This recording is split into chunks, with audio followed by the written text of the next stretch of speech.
Welcome everyone to the first episode of the In the Know series. And our whole mission with this series is to talk to industry experts in the world of marketing and branding and to share that experience with you. So today we'll be talking about marketing and the approach that people are taking throughout this whole COVID ordeal. And to help us explore this topic, I've invited Jason Vana, and I could not be more excited to have him with our first episode. Be sure to subscribe to us on YouTube as we'll be pumping out more content in this series. And then also be sure to follow us on Instagram and LinkedIn as we'll be having some smaller bits of content on those platforms as well. So Jason, so excited to have you here today. Let's kick things off. A little bit about Jason. He has roughly 20 years of experience in the marketing and branding field. He's the founder of Shift Marketing, and also is the founder of Ignite Student Ministries, an international nonprofit focusing on creating vision, developing partnerships, and training leaders, public speaking, and developing business plans to grow ministry. That's kind of his passion, and currently resides in Western Illinois and is highly regarded as a LinkedIn guru, and that's actually how I met Jason. Just really excited to have you here, Jason, and wanted to talk a little bit about what we can do to improve our branding efforts and our marketing efforts post-COVID, because it's changed a lot of things. I feel like user attention is being looked at differently. I think people are engaging with different social media platforms differently than they did before this whole thing started. So to kick things off, what are a couple of trends you've noticed during this whole COVID ordeal? Well, I would say probably the biggest thing is that people are being a lot more active on social media. Even just looking at LinkedIn itself, when COVID happened, like kind of when it first started, there was a huge spike in activity on LinkedIn where it went from, and I don't know the specific numbers, but it went from, really low activity in way of people actually creating their own content to a huge spike, which threw off the algorithm, which most of us who follow that kind of stuff. And, I personally am looking at the numbers on my posts on a regular basis. Like, you saw a dip kind of when that happened, because with more active members, that means you are competing with more people. And so you're seeing a lot of right now with people working from home and doing all that, you're seeing a lot more engagement on social platforms that really we didn't see. I mean, obviously a lot of social platforms had a lot of engagement. Like if you look at Instagram or Facebook, there is a lot of engagement on there, but it went up because people either were working from home or they aren't working right now. And so what do you Right. do is you get on your phone and you spend hours of a day on social media. And so that's probably the biggest trend that I've seen, minus the whole every email you get, every phone call is like, how are you doing in these troubling and uncertain times? Like, that's a trend that needs to stop. But I would say the engagement on social media is probably the biggest trend I've seen. Okay. Yeah, I totally see that on my end as well. And I actually looked into some stats, and I don't know the exact percentage, but it has been proven that social media has gone up, and a multitude of different sources have reported on that. And I guess the question then becomes, how do you differentiate yourself when it comes to being on social media and trying to gather that user attention now that all these people are suddenly on the platform? I think it comes down to being excellent with what you put out. I'm not saying be perfect, that everything has to be, take three months to craft the most perfect post. But really what I push and the advice that I give is really focus on the how-to and the best practice kind of content. So the content where you are basically showing people how to do for themselves what they could pay you to do for them. Especially right now in COVID, where people's pay have gone crazy. Like if you are working from home, it's one thing, but if you lost your job or you're on unemployment, like your income drops significantly. And so there are a lot of people who are looking to do things for themselves that normally they would probably price out. So right now, if you are the person that gives out that information and really is the help in this time, you're the one whose name is going to be buried in the back of their head, so that when they are ready to buy, you're the one that has helped them. You're the one that they've taken advice from. You're the one whose materials they've downloaded, your logos on stuff, your names on stuff. So when they're ready and they've gone through your worksheets and they've gone through all your content and they're ready to say, okay, now I can actually hire someone, you're the one they're going to hire, because you're the one that met them earlier on in the buyer's journey, when they were like, I have this problem that I need to solve, but I can't pay someone right now, so I have to figure out how to do it myself. And so I've seen a lot of that educational content, that how-to, that best practice, that, here's my workbook, here's my guide. And this is the biggest thing. And a lot of marketers don't like me for saying this. Don't do it as a lead gen magnet. Don't put it behind a gate and say, give me your contact information. I'm going to send you 5 emails after this. I'm going to try to get you to buy. Just give it away. And so to give you an example, I did this was months ago. I did a buyer persona template. Now, if I'm honest, you can search on Google for buyer persona template and you can find a crap ton of them. But I put one together because I have an audience on LinkedIn. I have an audience in my weekly email that I send out. So I put one together. It's got my name on it, the Shift logo, the Shift website. And every time I do a consultation with someone, they're always like, man, I downloaded your buyer persona template and I'm using it. Some of them will even show me they've got it hung up on the wall behind them. So every time they look at it, they see my name, my logo, my website. So then when it comes to, hey, I need some marketing help, I need some branding help, my name, my business name is what's buried in the back of your head, because you're seeing my logo every time you look at that buyer persona. So yes, it took me time to put it together. It took me time to design it. I had to put it up on the website somewhere and do all this. It was work to do it, and it was free. But I have landed a lot of business off something as simple as a template like that, because I was helping people with the problem they were having right then, and I did it for free.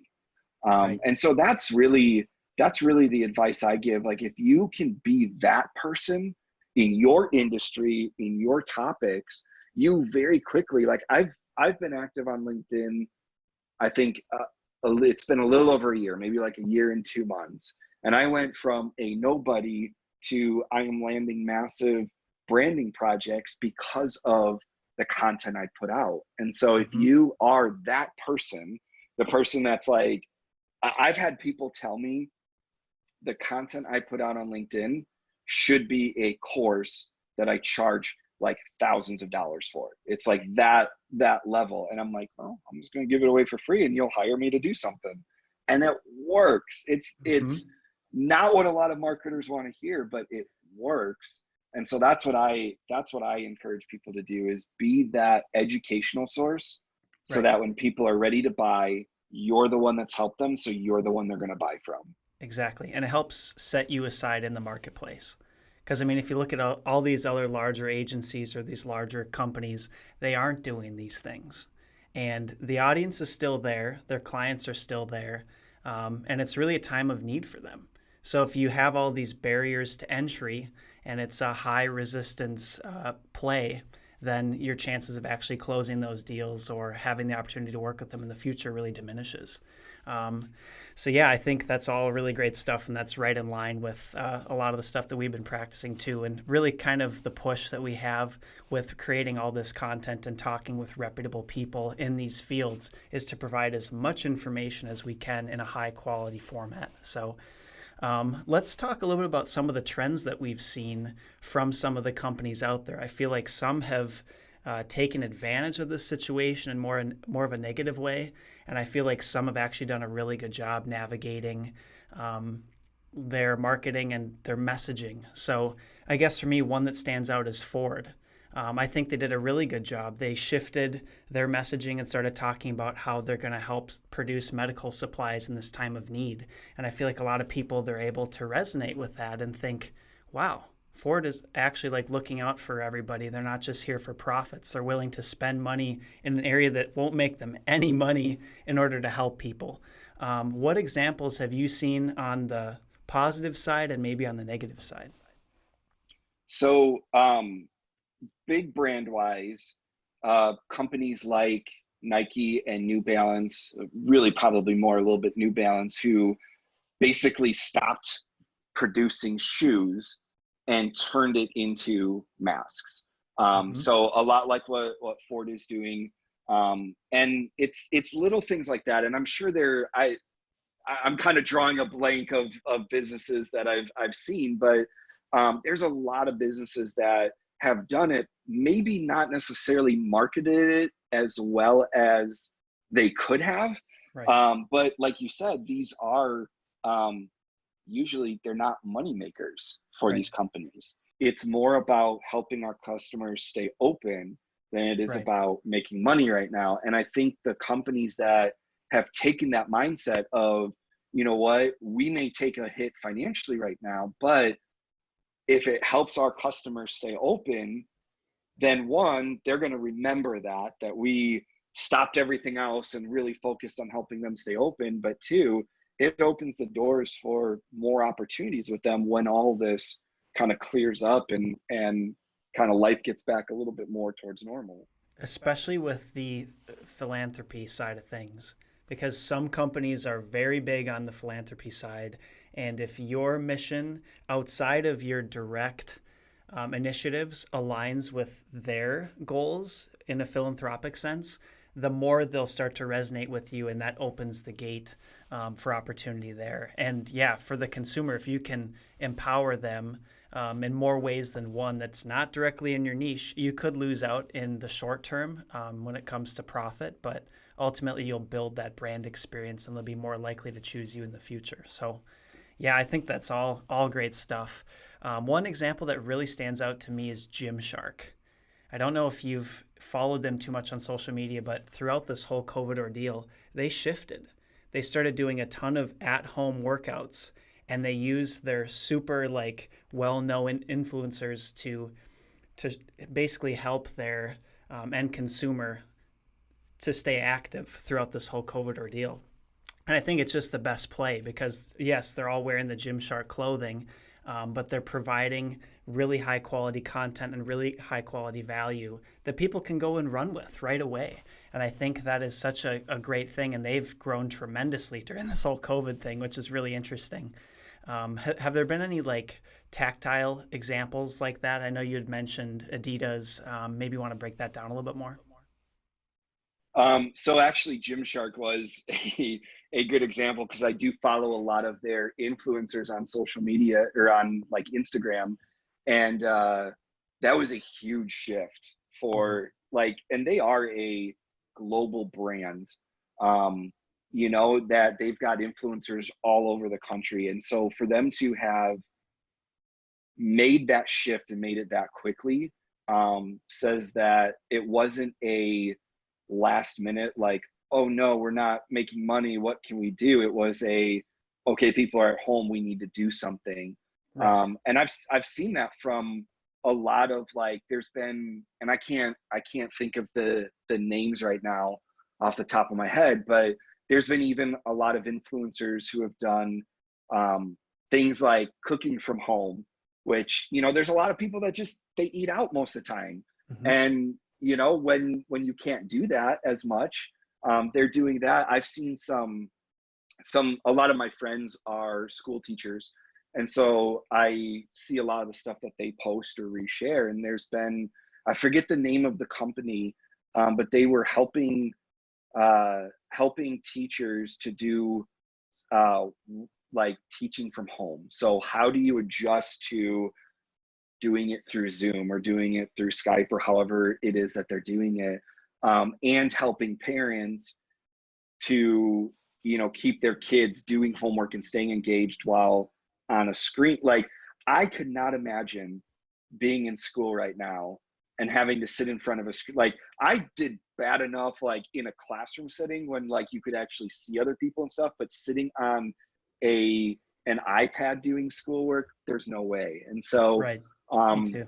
it's been that there's been a lot of companies that have made that shift. I know so, even some restaurants have done the like normal sit-in restaurants have shifted to we're going to offer delivery now Oh, right. through things like Grubhub and Uber Eats or whatever. We don't have those where I live. There is no Grubhub, there is no Uber Eats. Like, so some of our restaurants have actually done delivery themselves. Like they've hired delivery drivers, and a normal sit-in restaurant is now offering delivery, which is like, part of me is like, I really hope you continue doing this, because this is like, you're going to make more money when people don't have the time to go out to the restaurant to eat, but still want to eat something.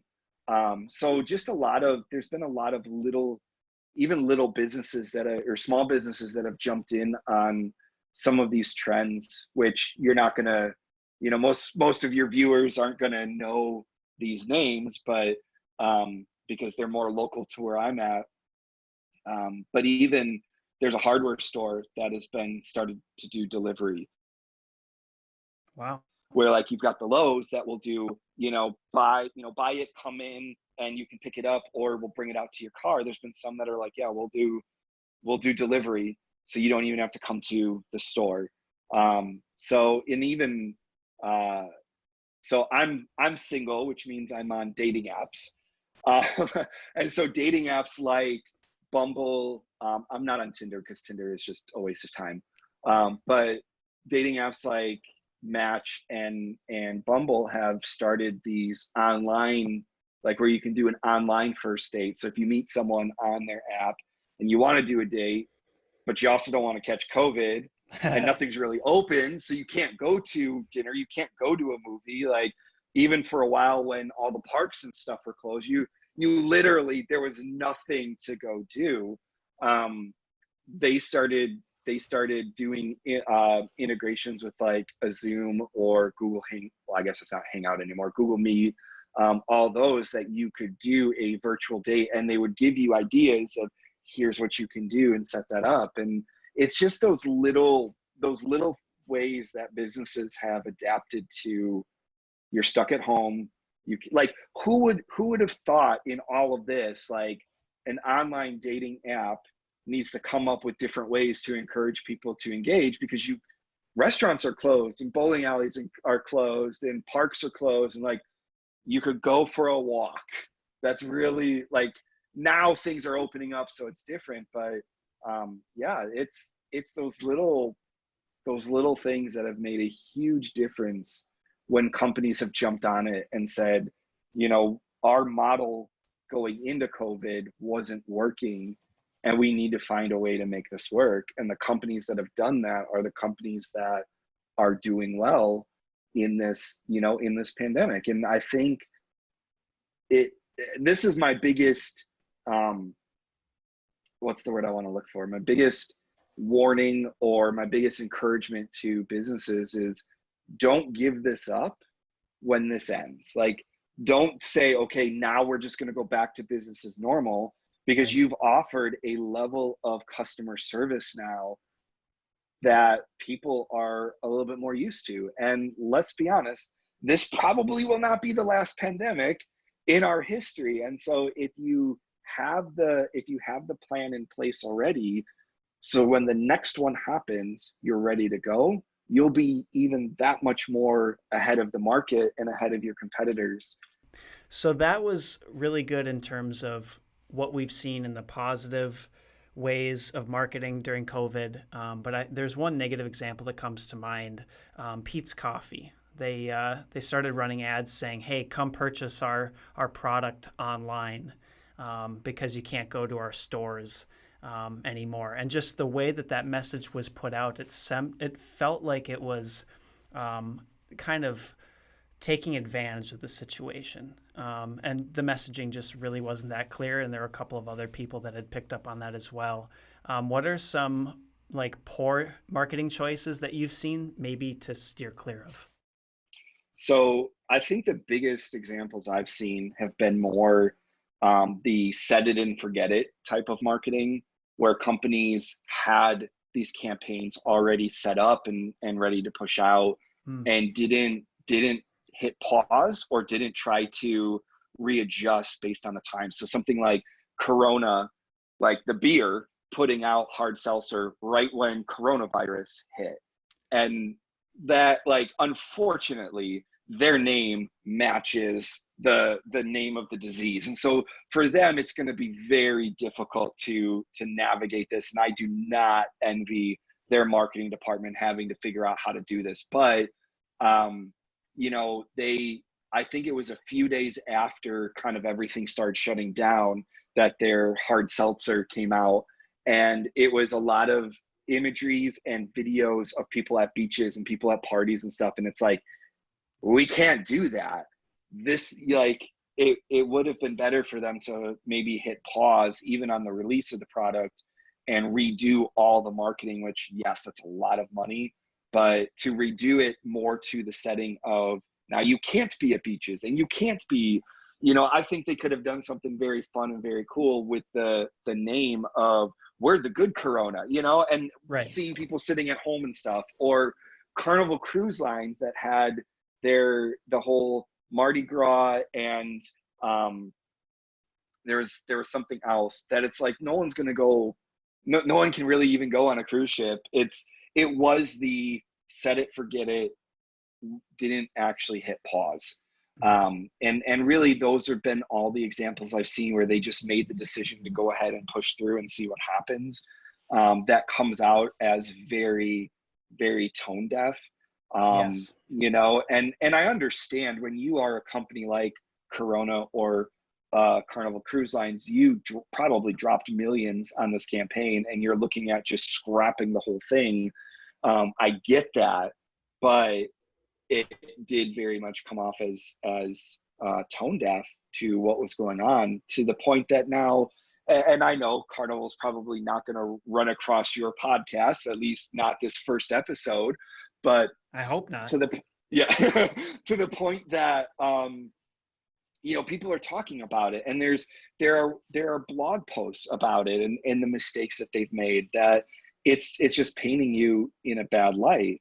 I think the other bad side I've seen, and it's not necessarily a specific business, but it's been more of a practice that I've seen a lot of people do, have been and I mentioned this earlier, have been every cold outreach from salespeople. Every email for a long time that I got was, I just wanted to see how you're doing in these scary and uncertain times. P.S. Here's my product. You should buy it. It's almost like they just took this one sentence and popped it into the email that they normally were going to send and said, that's empathy. That'll connect because I'm connecting it to what's going on right now. And it, like, maybe when the first one or two came through, it was like, okay, by the time the next 1,000 came through, that every single person was doing it, it's like, you're not, this isn't connecting with me. Like, I actually have emailed people back and said, stop asking me this. Like, or I get it in DMs on LinkedIn of like, I just wanted to see how you're doing in these uncertain times. By the way, I'm a graphic designer and I'm looking for work. Do you have anything you can send me? You didn't come across as empathetic at all. You might as well have just left off the whole COVID thing, because that's a bad sales tactic. And I get if you're trying to still close deals, or you're still trying to make connections, to reference it, you know, to say, like, I know these are challenging times, but, you know, would this still be a good time to approach this, or do you want me to follow up in a couple weeks? But sitting there and hounding them and saying, hey, we wish you the best in these, you know, unfortunate times, and just really hitting that so much, people get turned off by it, and it just becomes kind of the same old song and dance over and over again. So that, and the flood of emails from companies I forgot I was subscribed to of, here's our response to COVID, and here's what we're going to do, and we're going to wipe down our counters and stuff, and unsubscribe. Yeah, oh my goodness. My email has been like almost empty. I didn't realize how much I was subscribed to because it doesn't come every day or every week, and it's just like unsubscribe. Yep. I don't care what you're doing. I'm unsubscribing. Now, I do understand when there have been companies that have said, okay, our retail stores or like Starbucks did it where all of our coffee shops are going to close for this amount of time and then we'll reopen. Like, I get that. That is important for me to know. So I don't drive to the nearest Starbucks thinking the drive-through is open when it's not, you know? So that side I get, but the whole, here's the letter from our CEO of what we're doing.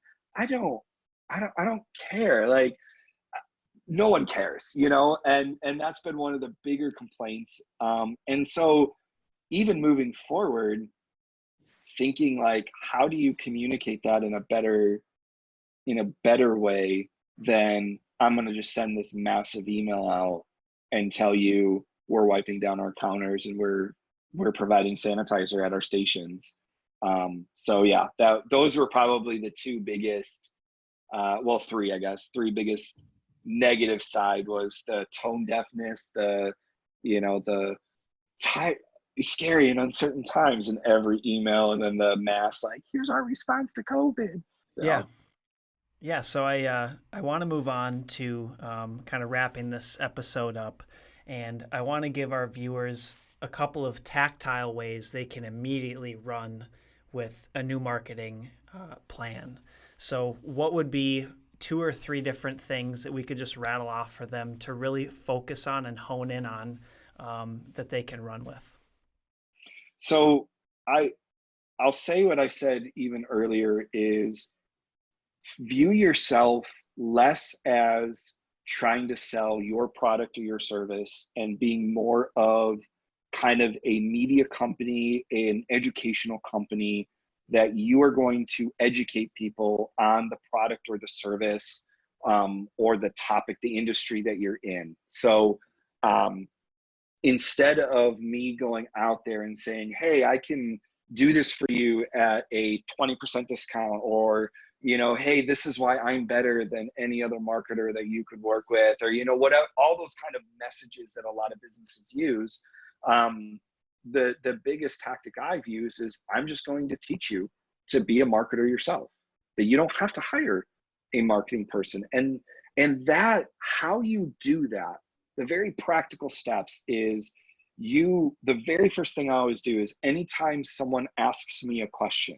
So if I put out a post on websites, let's say, and how you should structure your website, when someone asks me like, well, I don't understand this, like, can I do this or should I do that? That becomes content that I use later. So the questions that your customers ask all the time, or the things that you end up having to explain all the time to them. Like maybe they're not asking, but you're like, you know, we all have those customers or those clients where, like, for me, I do a lot of brand work. So it's brand messaging and brand design. And a lot of people think like, this is the logo I want. And it's like, that logo design style went out in the 90s. You don't really want that. Like, I know in your head it seems cool. It's not going to be cool. Your customers are not going to like that. It's not going to work for you. So it's that educational side that comes with the product or service.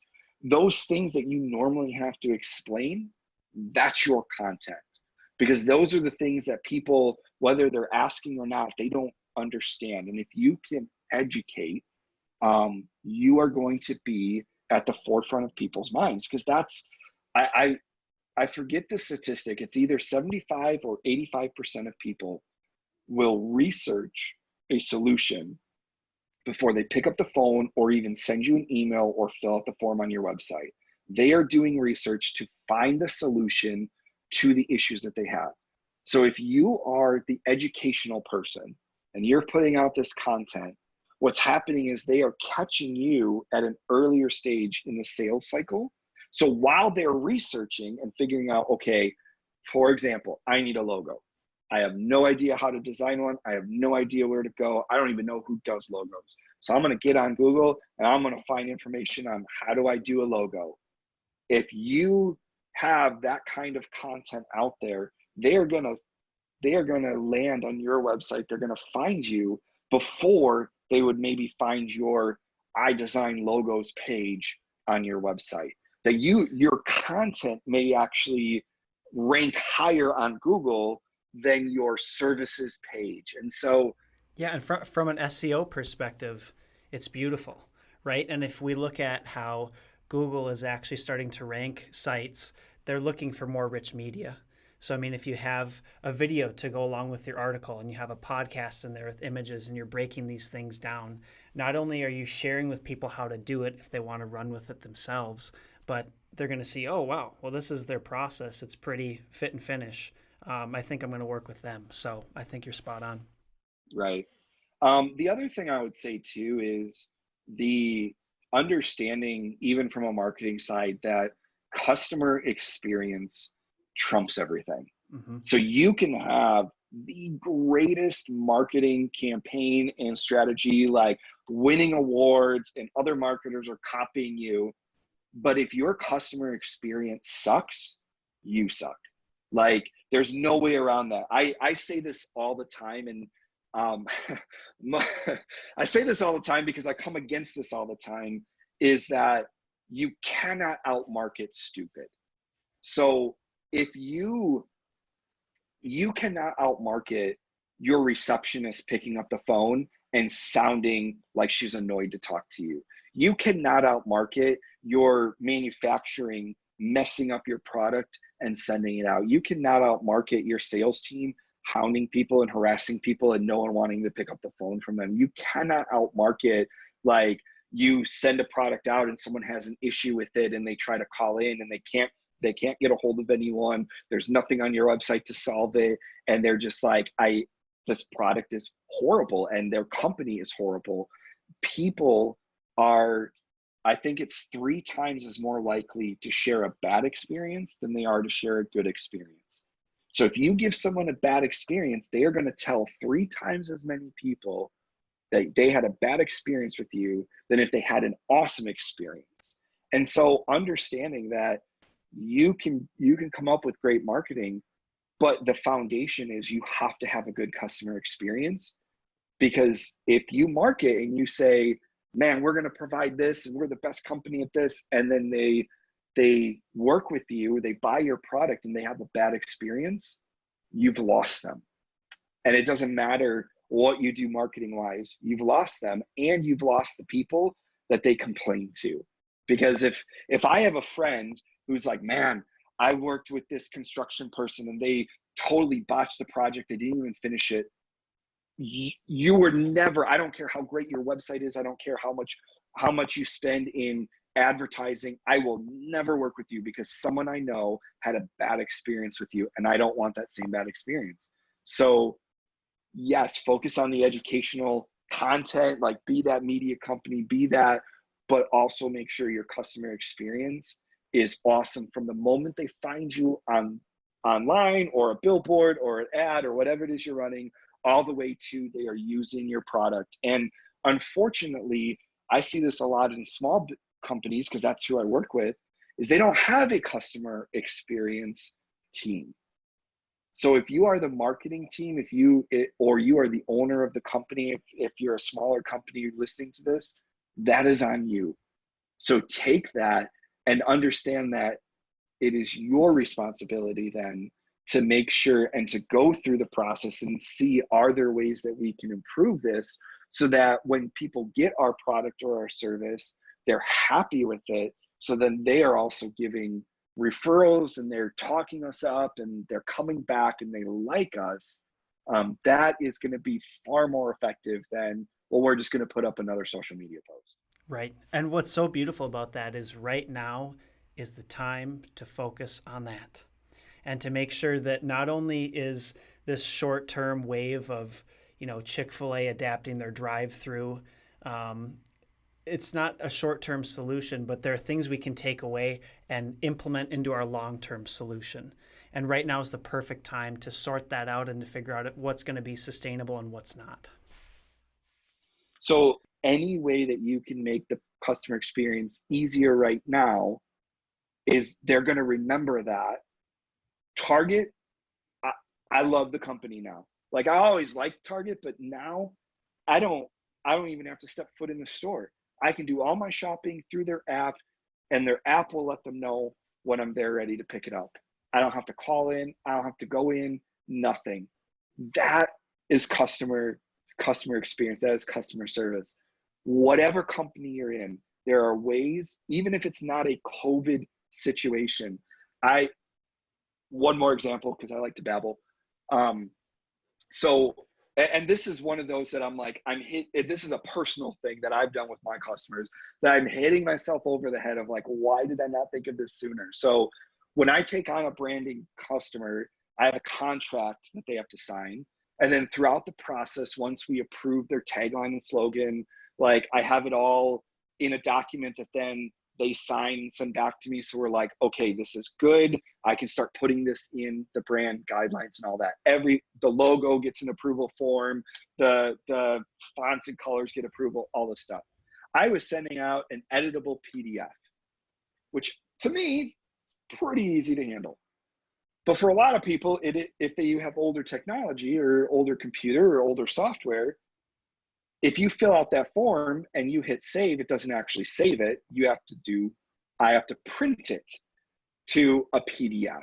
Most people don't know that. If you don't use Adobe, you don't know that. And I had a customer of mine that took the form, uploaded it to a website that takes forms like that, automatically recognizes the field, so you can just do it online, hit send, sign it, and it goes. And I was like, I've been giving people a horrible customer experience of fill out this form. Some of them scanned it in and sent it back. I was like, I'm going to pay I think it's like $9 a month or something.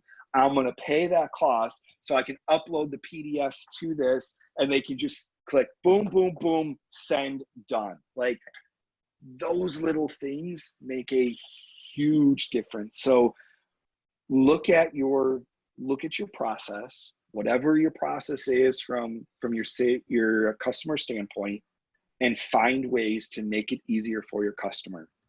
That is how you're going to win them, and that's how you're going to keep them. Mm-hmm. Yeah, I think that's spot on. And there have definitely been different things in our process too that we've had to make more user-friendly, especially on the technical side, because to you and I and other people in the marketing space, it's just kind of second nature to do things a certain way. But then when you send it over to somebody who isn't in the space, it can be a big hurdle. So I guess to wrap things up, I'd say the big takeaways that we have today, value over selling. Just like provide as much value as you can on the front end. It's so important, and it's a really easy way to stand out. Second point, customer experience over everything. It's just so important to look at it from process to, when they first start to engage with you all the way to the sale, making sure that's buttoned up. And I'd say the third takeaway is to implement now. There's no better time to actually do this.